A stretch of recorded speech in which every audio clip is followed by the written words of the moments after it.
Olá, essa é a segunda aula sobre o tema Leis das Reações Químicas. E aqui nós vamos trabalhar a lei das proporções constantes e também a lei volumétrica. Segundo a lei das proporções constantes, as substâncias apresentam sempre uma proporção em massa constante. Acompanhe o exemplo.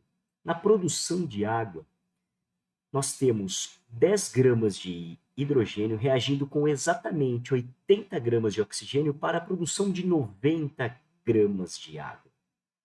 A variação da massa de um participante, no caso, variando a massa de hidrogênio para 5 gramas, ou seja, dividindo a massa por 2, isso implica que os demais participantes da reação têm uma variação proporcional. É possível, a partir daí, reduzir aos menores inteiros possíveis e ainda pensar em uma fórmula percentual de composição das substâncias.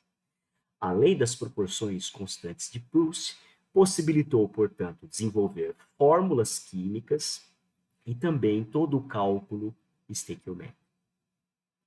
No caso da lei volumétrica, nós temos que, para gases que estejam reagindo nas mesmas condições de pressão e temperatura, há uma relação de números inteiros e pequenos, o que possibilita construir uma proporção entre os volumes gasosos reagentes. 6 metros cúbicos de hidrogênio reagem com 3 metros cúbicos de oxigênio, formando 6 metros cúbicos de água, numa proporção de 2 para 1 para 2.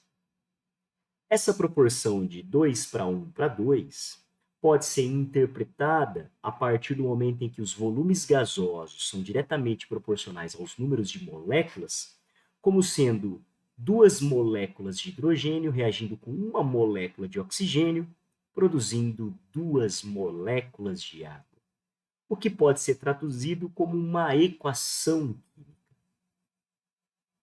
Na produção de cloreto de hidrogênio, nós temos que 10 litros de hidrogênio, nas mesmas condições de pressão e temperatura, reagem com 10 litros de cloro, produzindo 20 litros de cloreto de hidrogênio, numa proporção de 1 para 1 para 2, o que pode ser traduzido como sendo uma molécula de hidrogênio reagindo com uma molécula de cloro, produzindo duas moléculas de cloreto de hidrogênio.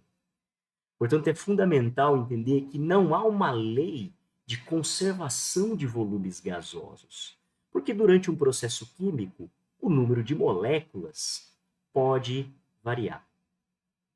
E para finalizar, acompanhe essa imagem que traduz a realidade de decomposição da água, mostrando empiricamente a composição da água como sendo de H2O, uma proporção de 2 de hidrogênio para cada 1 de oxigênio.